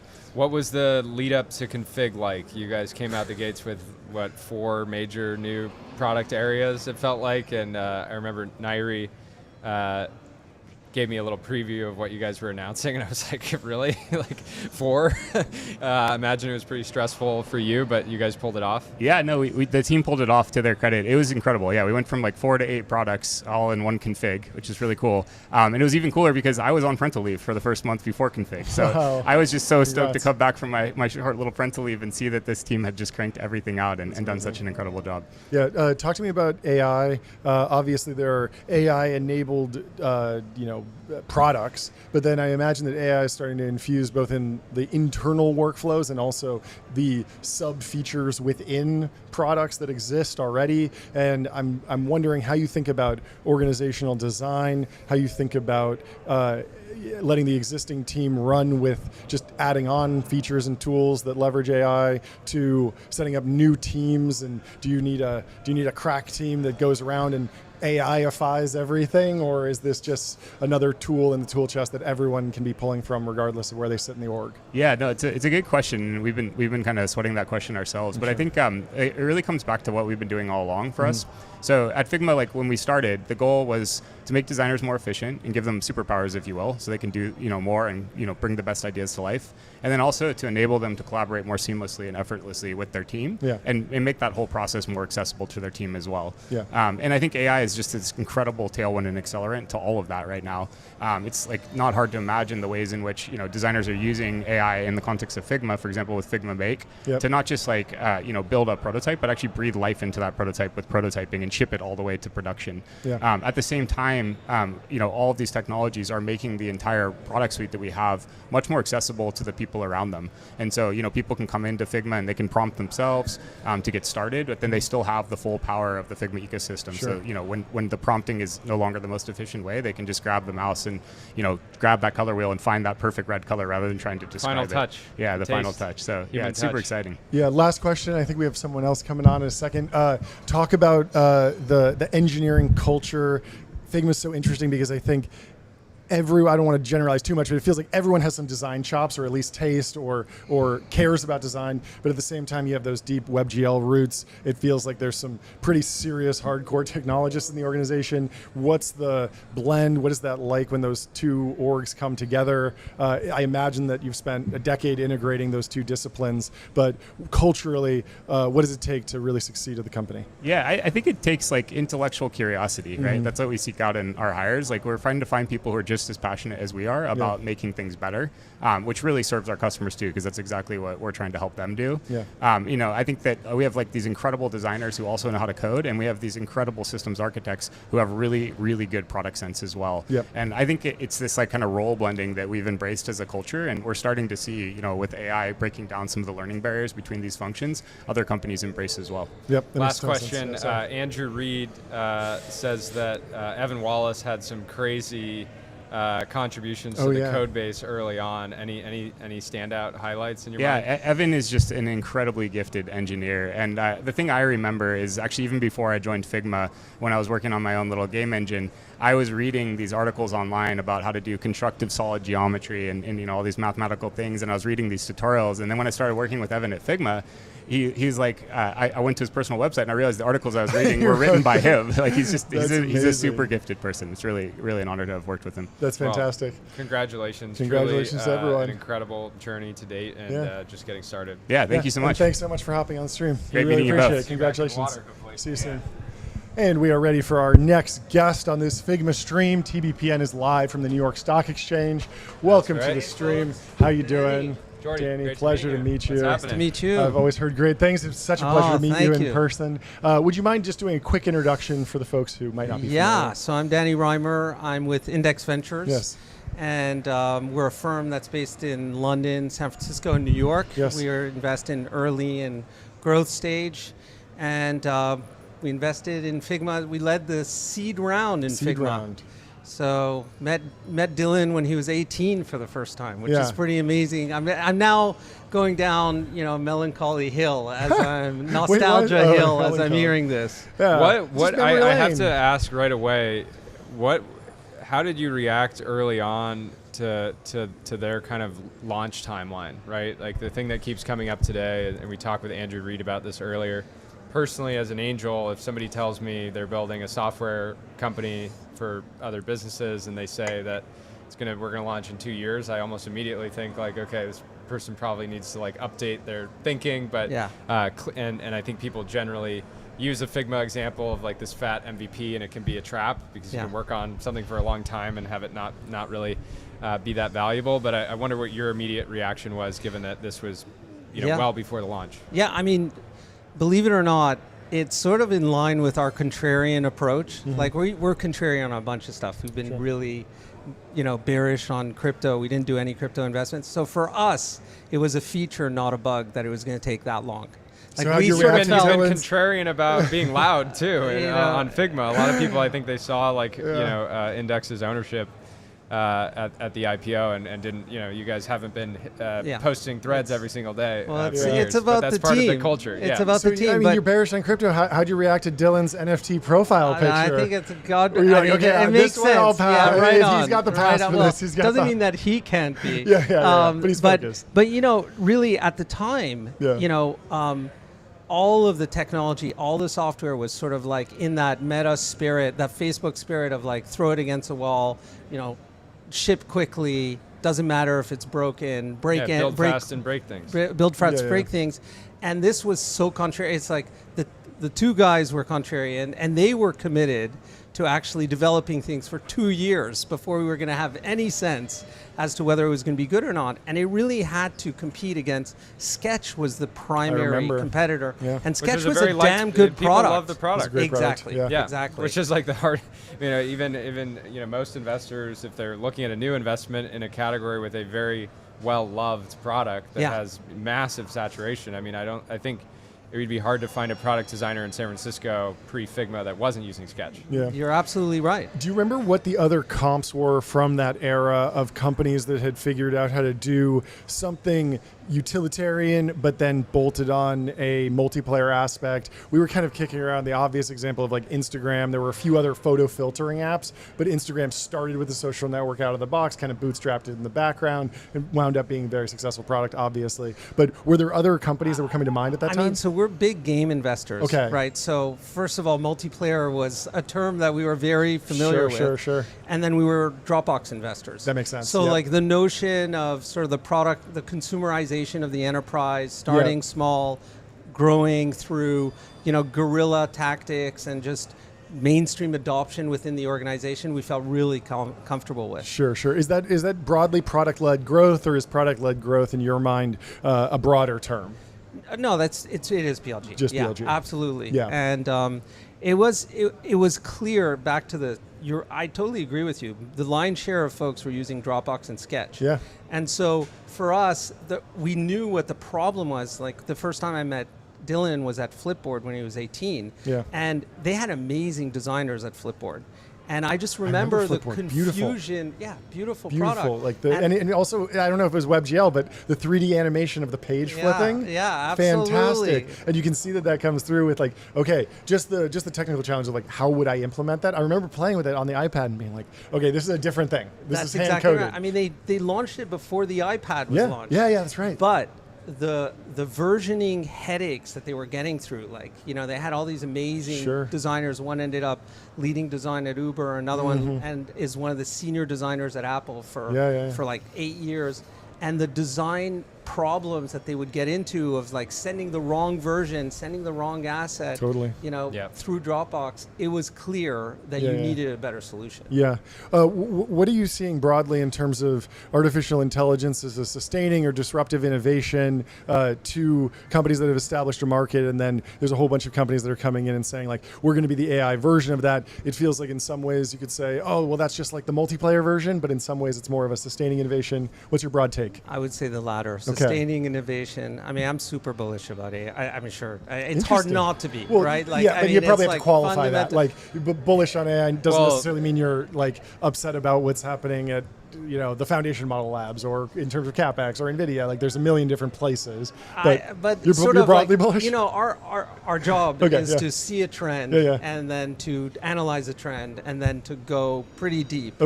And we are very bullish on AI. Very bullish. It seems like every other time I see a $1 billion M&A headline, it's another index always ends up with the most. Thank you. The thing that strikes me about Figma that I think is still powerful to this day is the simultaneously, like, the complexity of the product and the simplicity of the product. If you get invited to Figma and you've never used the product before, you just get dropped in to the canvas. You're there. You can see the other people. And despite all that you can do with the product, it's still, I just found it like somehow intuitive, even for somebody. And I think that's very, very difficult. Yeah, and the co-founder, Dylan, was brilliant enough to hire as co-founder the best computer scientist he had ever met, who was his TA at Brown, right? Like, convinced him to stop doing a PhD and to code. Wow. That guy had such an understanding of that, or it still does. Evan still has such a clear understanding of how to create the lowest common denominator and make it inclusive with everyone, while also, because it's design and design is going to become central to everything, have enough sophistication so that you can differentiate from anyone else. Yep. No, it's really amazing to me, the magic of Figma, and the thing that from the very first Figma that I was invited to, and that was obviously why the growth was so insane early, is it's like natural product-led growth versus forced product-led growth. Was this as a user, if the thing that you provide a customer or user is the ability to take the thing that's in their mind and make it real so they can see it, that's like the most magic thing ever. And the other thing I would comp kind of this moment to is, we cover Alphabet and Google a lot, and we talk about how Google's initial mission to like organize the world's information and make it useful. I forget exactly how they position it, and how that's so aligned to Gen AI in the sense that a lot of what LLMs do today is just organizing information for you and making it useful, right? That's like the core of the value. And it feels like Figma of this core of like taking a spark of an idea and making it into a thing is so aligned with generative AI, because it's like, oh, you want to make a website? Like, describe it. You want to make an app? Describe it. You want to change the details? You want to change this color? You want to build like an entire app underneath the website? It's just all there, and reducing that time from spark of an idea to like real product. That's right. And I think it is a really important component at making sure that the human intervention is critical for differentiation, right? Like, you need that in order, like, the idea has to first manifest, but you can do that with AI tools. But then it has to have a human differentiation, like a human intervention that makes it way better to use. And this is the same. This is the same way that making things in an organization work. You might have the smartest person on a team have an amazing idea and get it here, and then the intern might throw in, hey, by the way, what if we did it like this? And everybody's like, oh, that's a good idea. And even with like super intelligence or whatever we're hurling towards, it's like, you might be able to create a V1, but it's this combination of ideas and experiences that makes it truly special. Last question. Give me the update on Index. It's a huge fund growing. What's the contrarian strategy? We're hearing rumors. Are we going to see you out there soon? Yes, of course. Or are you going to see public funds? I guess our contrarian element has been not to grow enormously. So, we've had $1 billion venture fund and $2 billion growth fund for a decade now, and we haven't expanded our size. So the idea is that from our perspective, investing is a craft. And if we get bigger, we might lose the focus, and we're not going to be able to have the same relationship with the founders that we adore having. Yep. So we just have to generate the returns. So that's what we're focused on, like keeping it small and hopefully, I mean, you know, I have some amazing partners who. How big is the team now? We're 7 investing partners. 7 partners. And and what's cool is that you know, like Shardul is behind Wiz for us. Sure. And we have Dream Games. Yeah. And we have Service Titan. Yeah. And do you so see it as a mentorship business? Oh yeah. Yeah. That's what excites us. Yeah. Is that the next generation are better than the current generation. That's great. So well, thank you so much for coming. Thank you. This was fantastic. We'd love to have you back on the show soon. Yeah, pleasure. This is great. Thanks a lot. I'll take the microphone. And we will bring in our next guest. Jordy, do you have any updates from the timeline? What else is going on? We have Mamoon. Hello, welcome to the stream. Thank you so much. Ooh, I like that pin. Finally. That pin is fantastic. We're going to have you on the show. Yes. I'm so fired up to be here. It's so fun. Perfect timing.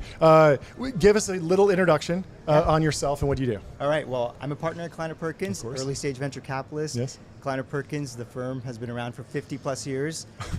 In amazing companies like Google and Amazon and Netscape and Figma, of course. And we invest in early stage companies, but we also have a growth fund. Yes. That invests in some pretty cool later stage opportunities as well. And what is the story of meeting Dylan and Figma? When did that come together? Yeah, I think I met him. You guys did the B. We did the B, yeah. And that was in 2017. Yeah. I met Dylan probably in 2017, early in 17. Mm-hmm. I was on a board with John Lilly, who led the Series A. Oh, yeah. We read his blog post today. And John and I were involved with the company that didn't really work out. Okay. And he told me at the time, hey, this thing may not work out. So I owe you one. I'm going to introduce you to this guy. Okay. Dylan. Yeah. And you're going to love him. And by the way, like your background in Box and Yammer and Slack really could help him. Yeah. And so spend time together, get to know each other, which we did over a bunch of months. And we really hit it off. And later that year, Dylan decided to raise a Series B. And this is around the time when the product had just come out of beta. Mm-hmm. And you'd hear people talking about Figma. And the company had been around for 5 years. So this was a long wind-up. Yep, totally. And it was coming out of beta, just started to monetize, a few customers. And you'd walk around actually South Park, where we were based, and you see people in coffee shops, the designer types, using Figma. Interesting. Just like 3, 4, 5 years prior, you'd see Slack on people's screens. And so, okay, there's something going on. And then when I saw my friend Josh Williams, who's a designer, incredible designer, it's like, oh, Josh is using it. That means that the designer community has really latched on to Figma. Yeah. And so took a few tidbits, data points, and then I remember asking Dylan, like, show me this one chart. All I need to see is one chart. Mm-hmm. It's called the L28. Yeah. It's the usage for the whole user base over a 28-day period of time. It's a histogram. It's kind of nerdy, but Dylan, just go look at this data and tell me what it looks like. So he sent it over, and it had this little smile, and which effectively shows that at day 14, 15, 16 out of 28 days, many of the users were using it for like every day of the work week, which meant that effectively, if you're a designer, you were using Figma to get your work done. Yeah. And there's just no question about it. By the way, I'm a non-designer, and I kind of came online in the work world startup game in 2017, and I was very quickly a DAU. Like I use it all the time as somebody that didn't consider myself a designer. I was just invited to Figma. I was like, wait, this is a pretty good way to just do a lot of different types of work, whether you're making a deck or marketing assets or a website or anything. So totally, and that's you saw that. I think the first board deck I think I ever got was actually in Figma. So and Figma Slides wasn't a product that we just launched actually. So you saw this like incredible depth of engagement with the product that I'd seen with products like Slack, and obviously like Slack we all use and. We love, some hate, but mostly love, right? Of course. And you saw that early. Regardless how people feel about it, they still use it. So L28, that's effectively like a churn analysis, but short term. It's usage over the first 28 days. Because you should see some trial usage to over conversion. A 28-day period. Okay, it's actually just take any user, like the whole user base. The whole cohort, Like let's say 1,000 users. Okay, so a random slice. They could have been installed months ago. Yeah. But you want to see how they use it. Every person who signed up, let's say, 1,000 users. Yep. And did they use it for that once a month, twice a month, 3 times a month, or 28 times a month, like 28 days out of the month. Okay, got it. Yeah. So then you saw this tick up, like the smile curve. It's and only consumer companies typically look at that. So to see that sort of behavior out of a enterprise software product was incredible. Yeah. One of the analyses I saw was Rule of 40. People were talking about how Figma's in a great position right now, great margins, but also great growth rate. Add that together, that's the Rule of 40. When did the Rule of 40 come into your world? What did it factor into the Series B, or was it something you started tracking later? What can you tell me? Just the cafe analysis. Yeah, I think was enough. Real later. Actually, funny enough, I think about 10 years ago, I came up with this thing called a quick ratio. Okay.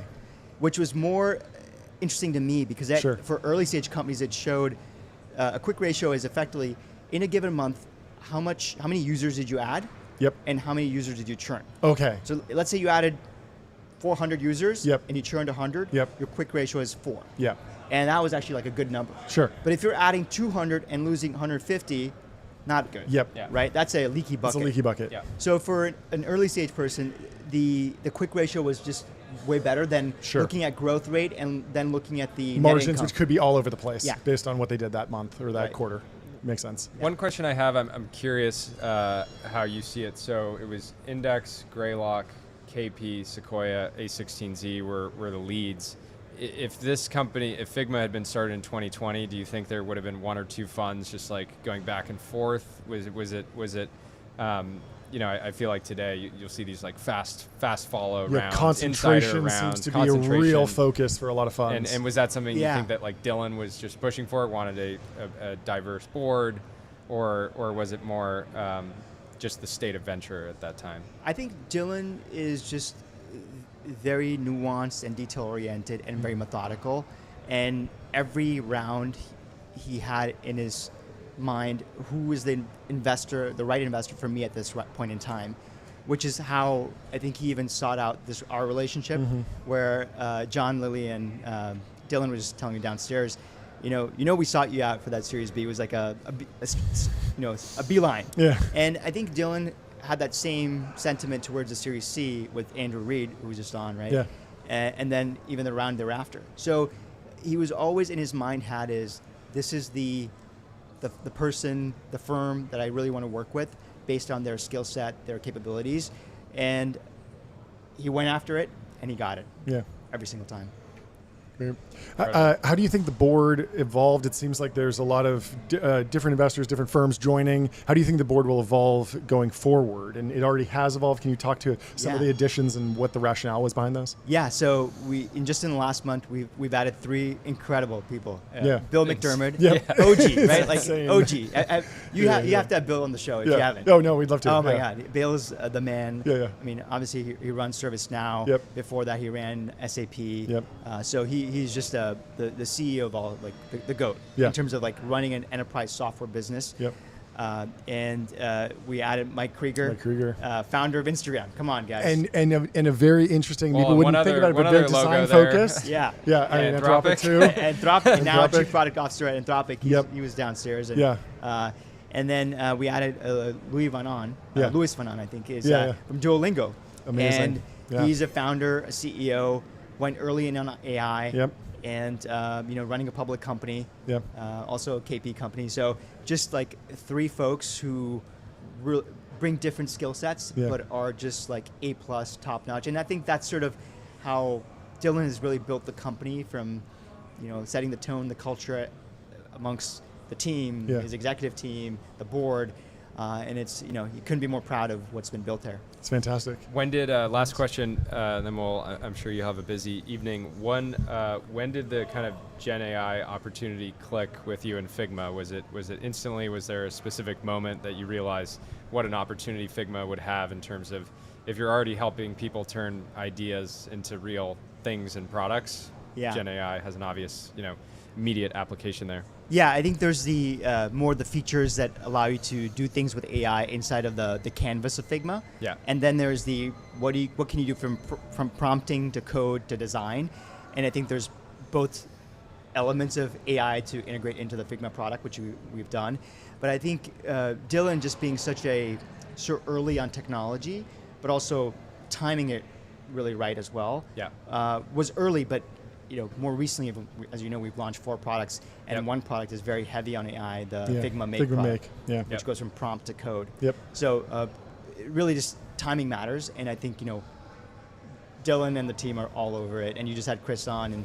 And you have millions and millions of DAUs, weekly active users that are ready saying, please give us more. We're ready. So that's great. Well, thank you so much. Thank you, guys. Fantastic. I'm a fan of the show. Thank you so much. Come back on sometime soon. Yeah. Fantastic. And I think we're going to hop on with Dylan right now. Welcome to the stream. Here we go.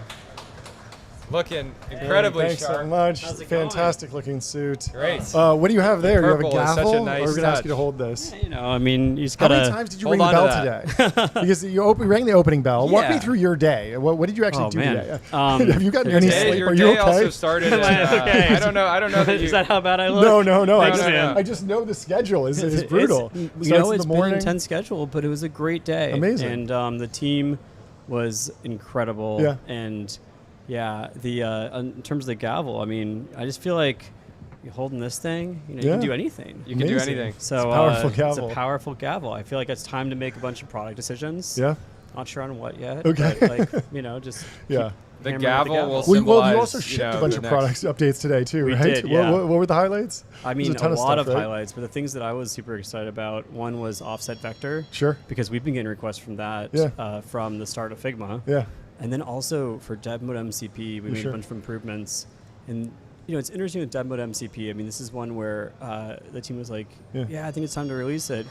And we kind of did the walkthrough. This is for MCP servers for AI agents, essentially. Yeah, basically it lets you translate designs to code and pull that in via MCP. Yep. And kind of an extension of our dev mode functionality.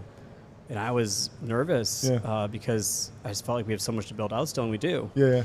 But it's been great to see the reception. Yeah. The reception has been really positive, and then today we made some more improvements to it, but this is just the start. There's a lot more coming on dev mode. Yeah, we were talking about this. MCP. We were talking about this earlier, kind of making the argument. I think we both agreed that Figma fits the traditional definition of like a platform that was designed, I think defined by Microsoft. This idea that the value that's created on top of the product is greater than the product, the value that the product captures. But how do you think that's going to change, or what is the shape of it right now? I know that we have friends who run agencies that probably wouldn't exist if Figma did not exist. I'm sure they would find a way, but they have built a whole company and business around it, and they're obviously incredibly synergistic with you. Every single thing that I've done in my career. Yeah, arguably Jordy's career is like I don't think I've ever closed even Figma. I always love using it in the browser because it's just as good. I don't think I've ever closed. You have the tab open. Figma has just been 99.9% it's your operating system. It's your operating system. Yeah, I love hearing that, obviously. But also, it's folks like you who are in the product so much every day that give us the best feedback, and we learn from it. And the thing about designers is they are so thoughtful with their feedback. Yeah. And they really helped steer us and really orient us towards the right things to build. And then, of course, you got to also take some bets where everyone's saying one thing and you're going to do another thing, but or things that people aren't thinking about yet. Yeah. And so we try to do a mix. Yeah. But it's the feedback from designers, I think, is consistently just probably some of the best feedback in the world. I saw it. So we're very config. lucky. It was crazy. Standing room only and standing ovations. It was like Woodstock. It was crazy. Yeah. I want to talk about organizational design in the age of AI. How is the org structure changing, if any at all? I imagine that you have your own team of designers and then developers and front end and back end down to hardcore WebGL folks, right? And there's some sort of,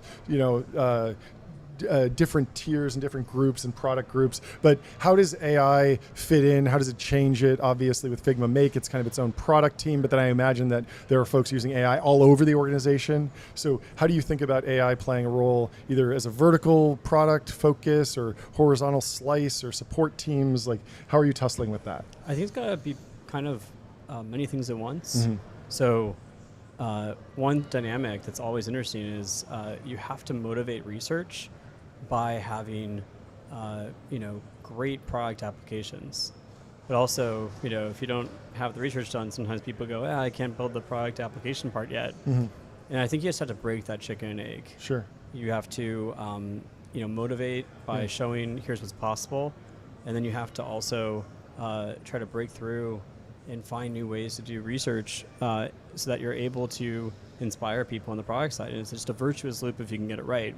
But the thing I'd say more broadly on organizations beyond even just Figma is, the core thesis of Figma is like over the last decade, we've had this point of view that as the inputs to software change, as more people are creating software, as there's just an exponentially more amount of software in the world, then design, craft, point of view, that's the differentiator. And I think that there's a really interesting dynamic that we're observing. Is like 2 decades ago, design was lipstick on a pig, make it pretty. And maybe a decade ago, the conversation shifted to, okay, design's how it works. You gotta really think about design through a whole process. And designers were like, yeah, we've always been saying this, but finally everyone else kind of got it. Yeah. And then now I think it's how you win or lose. Yeah. And I think there's, if you look at some of the companies that are doing the best, they, many of which have been on your show. I'm intimately familiar. It is my number one complaint between many of the modern products. I wind up making a decision not on the foundational technology, but instead on the user experience and the UI, which feels crazy in the age of benchmarks and like something that's so quantifiable, and yet I find myself making decisions based on the unquantifiable. John Lilly had a post earlier congratulating you and the team. He said in a 2003 interview about the iPod, Steve Jobs famously said, "Design is not just what it looks like and feels like. Design is how it works." And he said that you just built like around this like core idea from absolutely. The very beginning. But I think it's evolving. I think it's now how you win. Yeah. And the companies that are understanding that, I think we're seeing them outperform. And the ones that are sort of like catching up, they're investing a lot in design, and not just in the design team, in how to get everyone in the organization to be part of the design process. Sure. And I think this is really interesting for the designer's role, because designers are the ones who are then going to have to lead the charge. Yeah. And that's going to be a lot of power. And we're going to start seeing so many more designer CEOs, that makes so many sense. more design-oriented folks who are, leading and shaping directions of the future of software and of companies more broadly, because every company is becoming a software company now. Yeah. And I just think that it's going to be quite a shift. I suspect we're already seeing this a little bit, but maybe not at the level of magnitude of Zuck throwing these offers at researchers. Maybe it'll happen. But I think there's a parallel at a different scale on design. Yeah. I think that the design talent wars are heating up. Yep. And people are realizing that they have to get ahead. Yeah. It really, I mean, the like clearest example here is, despite how far Gen AI has come and how many new capabilities there are, incredible designers are more in demand than ever. It's like you just get hit up all the time. And I think if there's like few people in my Rolodex that I'm like, these people are truly incredible, but like good luck recruiting them, because like they have 50 other offers and infinite optionality. Yeah. Talk to me about research. You mentioned doing research in the context of Figma, and I'm interested to know. And this dates back to Evan's work. I was thinking about the WebGL example. I was thinking about watching GPT-3 come out, GPT-4, and kind of understanding capabilities research. Like, walk me through the understanding of like, how do you think about design translating to tokens, and then AI? Like, how do you even test all these new functionalities? Like, you can operate on pixels, diffusion models, or tokens, and HTML. There's so many different angles. Like, what does research actually look like in the Figma context? Yeah. Without sharing too much, sure. I think one of the high-level framing might be, diffusion models are excellent, and just like if you look at sort of some of the things that we've seen with diffusion, the results over time, I mean, it's really felt like more of an exponential. Obviously with LMs, whether it be language or toy problems in code and math, that feels like an exponential. Yeah. I think that neither is quite the approach for design just yet. I mean, obviously with LLMs, sure, we use models to generate make outputs in Make. Yeah. And Figma Make, we're super excited about it. And I think it's the ideal case because you go from 0 to 1. Yep.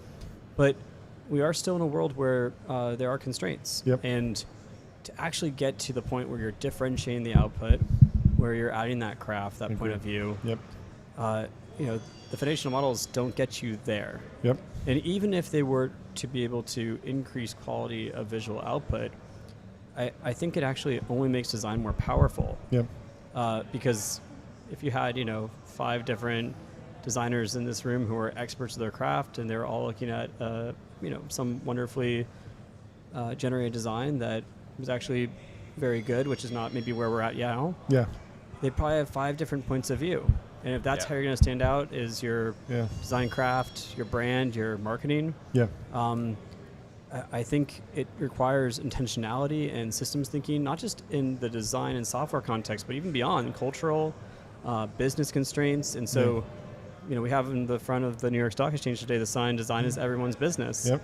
It's so true. Design went public. It also does seem particularly reinforcement learning resistant, because there's no taste benchmark yet. Non-deterministic. It's non-deterministic, yeah. How did you think about adding to your board heading into the IPO and beyond? Every single investor that led various rounds from Andrew to Danny to Mamoon talked about your thoughtfulness around choosing the right partners at each stage, and I know you added Mike Krieger and Bill, and I'd love to and Louise too. Yeah. Yeah. And we're super fortunate to have just the most incredible board. We also have 2 other independents. Lynn, she's the former CMO of Salesforce, and on some other incredible boards too. Kelly was the former CFO at Cisco. Oh, wow. And they are just powerhouses. They're amazing. I'm just, my mindset, whether it be on the VC side, independent side, although I think as of right now, everyone's now an independent. Technically. As of a few hours ago. Yeah, a few hours ago with the gavel. Changed everything. But I think that you're looking for folks that you can learn from. Yeah. Folks that you love spending time with. Mm-hmm. Because the perfect board relationship is one where you're going to be calling them up with questions, and you're going to really enjoy spending the time and working through it with them. Yeah. And I don't think they have to be folks. You don't have to find board members who are universally great at everything. That's a high ask. Yeah. But when you can find people that spike in certain areas, and then you know what to call them for, that is awesome. And so I think we have a very great group on the board. Also in our exec team, where we just on all these different levels of the company have folks that really spike in different areas, and then coming together, they can really help everyone in the group get to the right decision. Yeah. Do you think your team pushed NYSE to the limit? You can't walk anywhere in the building without seeing either the most iconic merch on the back of somebody down on the trading floor, or this meticulously designed sign pointing you to a storage closet or something like that. Like your team I had some early previews, but it's nothing like walking around for real. I mean, this was incredible to see. It's probably the best this place has ever looked. I haven't been here before. First time, so I can't comment on that, but I thought today looked exceptional. And they were great to work with. It was great. But talk about the evolution of the company culture over just the entire journey. I mean, I have to imagine that just the vibe changed from being, pre-release for 4 years and then growing on this kind of steady trajectory where it was obviously tier 1 after tier 1 coming in, but never felt super overhyped, and never saw you on the deified podcast circuit, if you know what I'm talking about. I think we're doing that right now, deified. Yeah. This is you and Evan both kept a lower profile than other companies with your financial and everything, performance and growth and and so where do you see the company culture going from here on out? Is anything changing, or do you think there's an evolution or shift? I mean, I think you look at the folks that come to Figma. We sort of shine this bat signal in the sky of through our product. Mm-hmm. And the folks that want to come work at Figma, a lot of them are people that use Figma. Yeah, of course. It's a very creative team. We're very oriented towards craft. Mm-hmm. We, I think, as a group, are very first principles oriented. We're in the weeds, but we can talk about strategy. People need to be able to go across all those different levels. And I think very growth mindset, very humble, very kind. And I just think we're builders. Yeah. And I would imagine that in the future that will all be the same. I don't see why that would change. The things that, I think about a lot right now are just clarity. I think that in order to, and this is true for I think a lot of organizations, just the more clarity you can create for your team, both top down, but also noticing and creating processes for stuff to bubble up from everyone in the organization, and then have it meet in the middle and quickly have a great cycle time where you're able to figure out, okay, what is the right decision here, and progress. That's what will make it so that you're able to adapt rapidly in an era where everyone has to adapt rapidly right now. Things are changing that fast. Yeah. How did the product demo go the other day with Wall the investment Street? bankers? Are they converts now? I did have one investor come up to me in the roadshow and say that they wanted to be a designer now. Wow. So I don't know if they actually quit their job and started on that path. It's never too late. That's what I told them. Yeah, it's never too late. I was like, you can be. It's okay. Yeah. Yeah. We didn't have time to go deep on it, but I was excited to hear that. I had never taken a design class. I'd never considered myself a designer. I knew I was creative, and I did have this moment, like in 2021, and I was like, wait, am I a designer? I use Figma a lot. I make a lot of designs, and it was this realization that it was the reason. A lot of what all the people involved here are talking about today is everybody can be a designer, everybody can create things, make things, and it was true from the very first moment that I used the product. And just balancing that. You talked about having team members that have that range to be able to talk about strategy and then get in the weeds. And Figma, the product, what makes it so incredible is the range where you get invited to a file, you just land in it, you're there, you can see your buddies there in the same file, all together with your cursors. But then as you understand the product more, I certainly haven't hit the limit of what the product's capable, and I don't know that maybe anyone has. So yeah, I think it's there's this tension always of you got to make things both approachable, and you also have to cater to the most power user functionality. And for folks that are real power users of the product, how do you make sure that you do both? And I think that that's always a balance we're trying to strike. One thing that helps, though, is pulling out new areas and use cases into their own products. That lets them breathe, but it also makes it so that Figma design can be focused on product design.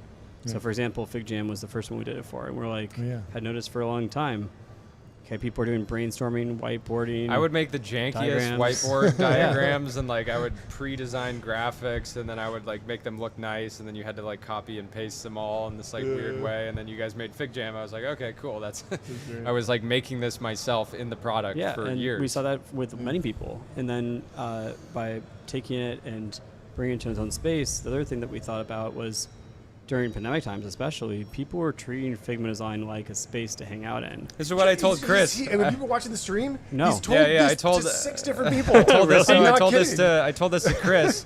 Figma during the pandemic era was like a virtual office where I would I'd open my computer after my son would go to bed. It'd be late at night. I'd pop it open. Figma would be open. I'd see Brandon in there. I'd see his little cursor. I'd go over and put a comment. Hey, what's up? How you doing? I would mess with him. I'd change the button colors on him. I'd move stuff around, But it was just it felt like a virtual office. I ultimately didn't adopt any other virtual office tools because I was I think at one point we even designed an office in Figma that everybody would jump in. You could move your character around a little bit. That's so funny. That was part of the insight for how we differentiated FigJam.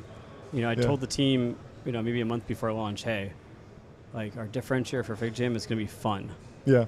And I remember having a board call, and I told the team this, and everyone looks at me like, "Oh man, you've been sheltering in place way too much, buddy." Yeah, because that was. There was a bunch of companies that were dedicated to whiteboarding, and I haven't heard about them in a while. But it wasn't like a category you just waltz into, Well, and to team's credit, I said this, and at first there was skepticism, and then people were like, "Okay, let's do it."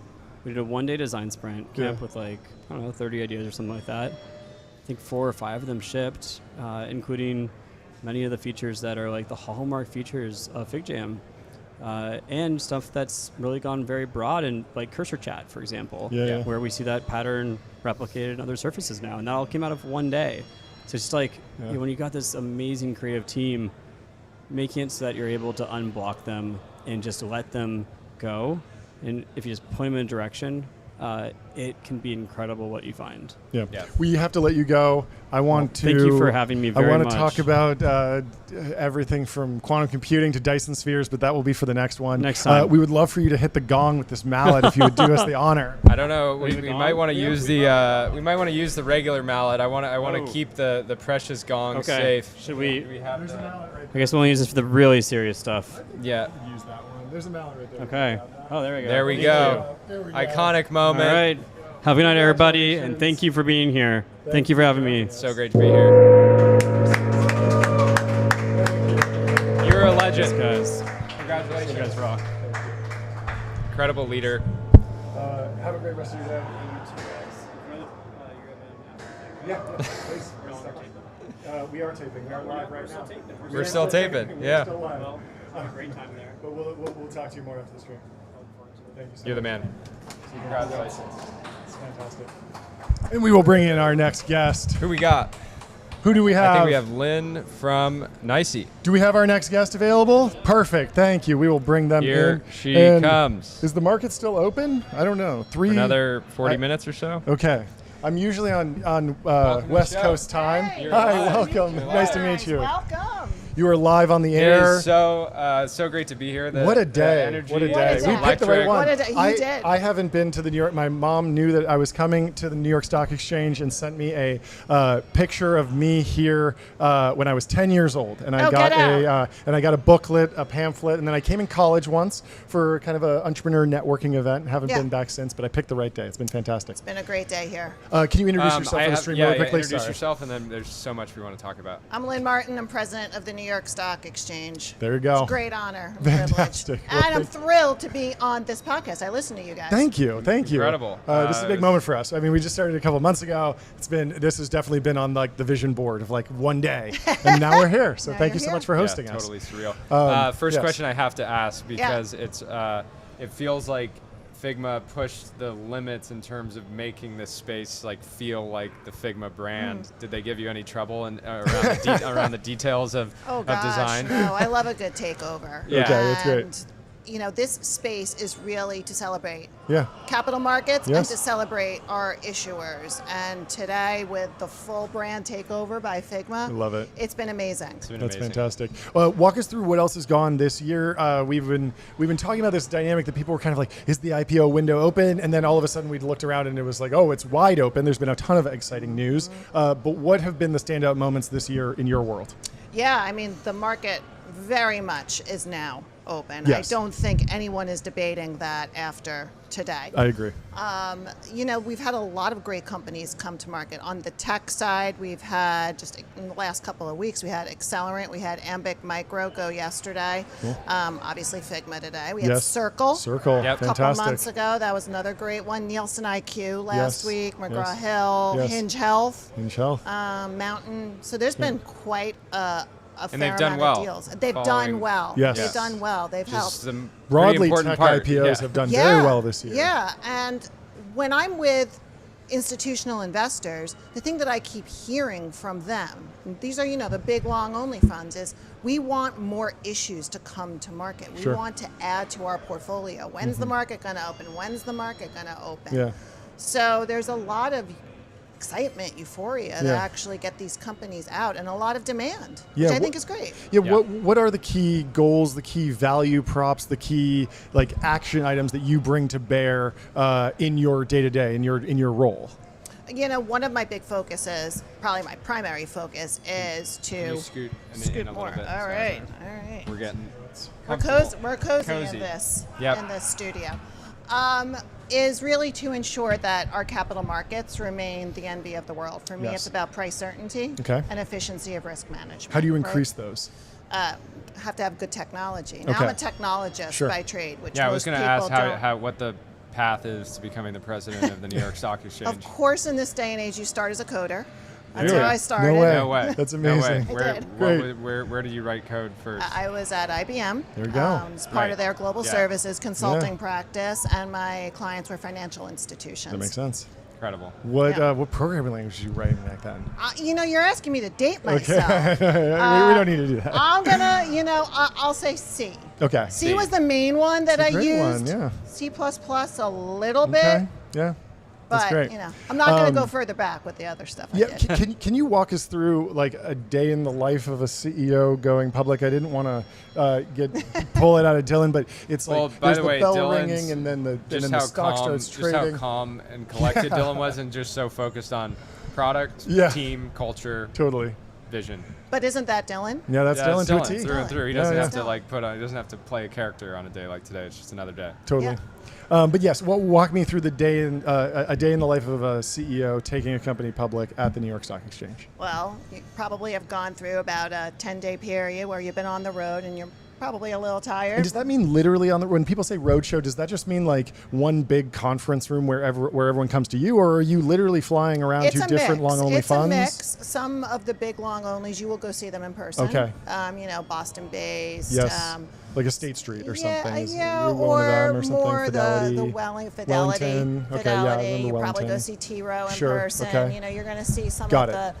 the big names, the ones that are generally the top holders of Okay. equities. You're going to probably also go see Vanguard and Yep. BlackRock Okay. and all those folks. And some of those are in in Manhattan, person. so it might be a Right, stop here, right. but you're going around and you Yeah. really are on the road. You're You are moving on around. the road. You Okay. are on the road. So 10 days of that. Yeah. Then the big day comes. This is calendar days. Yeah. I'm going, Okay. not business days. Okay. So it's more like Week and a 5 or half. 6. Okay. Yeah, week and a half. And then, by the way, you've already done testing the water, so you've already met these people Sure, in sure. the past. And then the night before, you price. Yep. Your deal gets priced. Yep. And then the morning of, you. And how does that happen? Is that just everyone like putting in different bids, testing the water? Is The there an investment automated bankers. system, or is this piece happening more over conference calls and discussions? Like, walk me through that piece. It's probably a better question for the banking Okay, syndicate sure. that's doing it. Yeah, it kind of depends but on who's I doing think it. it's probably a bit Sure. of everything Yeah, at the moment, a bit of technology, Okay. also some phone calls. Sure. They set the price Yeah. of where they think the supply that is coming to the market Sure. should price. Yep. And then you go to sleep. Yep. Then the Wake next up bright morning and you early. wake up, and of course you ring the bell. You ring the bell. At the New York Stock Exchange. Yeah. And then you have a couple-hour period where you're doing media interviews. Yes, of course. Talking about your company while your stabilization agents trying to figure out where the stocks Will should actually open. trade. Yeah, it will open. Where Got should it. it open? Okay.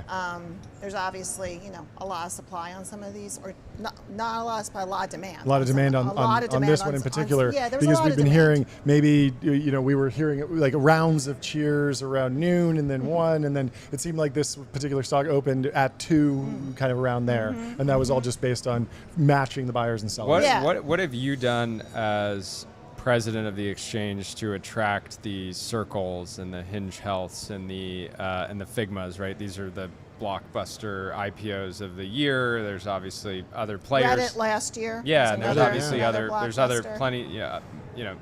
other companies I won't name that would like to have those opportunities. But Right. what makes NYSE so appealing at this moment? Well, I think there's probably a couple of different reasons. Number one, our market model, the fact that there are guys and girls down on the floor who are putting capital to work, taking the other side to stabilize a stock once it is open in the market. So our market model is very much a differentiator. We're the only exchange in the world that has that market model. 2 are the services that we offer. We partner with the best-in-class firms to provide the best-in-class services. And 3 is the general community that we have of issuers at NYSE. That's great. Yeah. Talk to me about the Bitcoin ETF. That was kind of Yeah. an interesting one. Was anything different about that? How did that kind of play out? Yeah, so we were the exchange to bring the first Bitcoin ETF to market in partnership with Grayscale. We actually started working on that in 2016. What? Yeah. I thought you were going to say in 2023, because I remember seeing some ads on CNBC and stuff for like, Grayscale's happening, and then there was the approval, and that took some time. Whenever you first got the pitch, did 2016. it immediately make sense? Did you think they were crazy at the time? I'm a big believer in the fact that ETFs are one of the great innovations Sure. in financial markets. Yeah. It's a vehicle that allows for liquidity and transparency of assets that have less liquidity Sure. and transparency. Yeah. So bringing Bitcoin and ETH, and some of the other ones that are being talked about into the ETF structure, it really focuses on price transparency, liquidity, and trade certainty, and the whole investor protection. Sure. So it made a ton of sense to us that someone was thinking, well, if you wrap this in an ETF structure, you'll actually be able to get institutional investment and people to get exposure to the asset class. So 8 years of work, I imagine a lot of that's with the SEC and regulatory, but was there also a piece of talking to the buy side and the investing group to see if there was demand? Is that a piece of it, or was it mostly just chopping wood on the legal side? It was chopping a lot of regulatory wood. That makes sense. Yeah, that makes sense. A lot of that. Grayscale did a great job, as did the other. Another overnight ETF, success, just like Figma. Easy. Overnight success, 7 or 8 years in the making? Yeah, most overnight successes are. Exactly. I think Figma was over a decade, but that's how these things happen. Exactly. What's been your kind of framework around market volatility this year? How have you talked with clients and issuers around just kind of navigating that broadly? Yeah. As a technologist, the big thing that I've been focused on is capacity in the systems to ensure that certainty and efficiency of trading was continuing to persist on those really volatile days. I always like to say you're investing for the long term, though. Like, don't watch the market on any one given day, because the markets go up and the markets go down. And we've had such a long period of time where the markets just went up that I think people had forgotten that at times markets do go down, and it's okay. But if you are patient and thoughtful and disciplined about your investing, and you invest for the long term, you'll see the rewards of that investment. Makes sense. Anything else, Jordy? What are you keeping track of for the rest of the year, the next quarter? What's on your mind? Excited to bring some more IPOs to market. We've got some big names that we're working with that we're really excited to come to market. And continuing to just watch the market moves, ensure that our systems are How big is the organization right now? We're part of a bigger organization. The bigger organization is about 13,000 people. Wow. We've got about, within our area, we've got about 1,000 folks. AI that feels pretty lean, given the size of some of the companies that we cover that are maybe a couple years old. Impressive. Yeah, I mean, AI is a big area that we're also watching as well. We've been using AI for more than a decade here. So we're very focused on the application of it for specific use cases, but ensuring that you're talking about internally, not on the issuer side. Yeah, internally. But our area of focus is ensuring data privacy is held. That's the utmost importance to us. Yeah. It seems like we're still in the early innings of actually getting a lot of those products into like enterprise-ready states. Absolutely. And when you're entrusted with the safety and security and liquidity of the most dominant American capital market, you can't always be on the most risk-on frontier in terms of technological adoption. Yes, but we've been using AI, for example, to help surveil the markets. Sure. That makes sense. You can point AI at a secure, anomaly protected detection data set sure. and get amazing efficiencies. That makes sense, Right? And that then feeds back to the human who's like, okay, I just got a bunch of information based on this data set, this huge data set that I just pointed my AI at. It makes the human much more efficient. That makes a ton of sense. Well, thank you so much for stopping by. Well suited for this era. Thank you for hosting us. Given your engineering background. And, thank you for having us. Hope to be here many more times this year. Come back. Ideally, the windows windows open enough that we're just here every Absolutely. day. Yeah, just fully relocate. Shows, Is there an apartment up there? I'll hang out. Thank you so much for having us. Thanks for having me. Finally meet you. Take care. Nice to meet you guys. Thank you. Cheers. Well, thank you for watching our stream today. Do we have anyone else? Ben, are we ready to wrap? I think we're good, right? That's a wrap. That's a wrap, folks. From the New York Stock Exchange. Thank you so much for watching. Of many, hopefully. We will see you tomorrow. One more congratulations to the thousands of Figmates. Yes. That made this a thing. Yeah. It's truly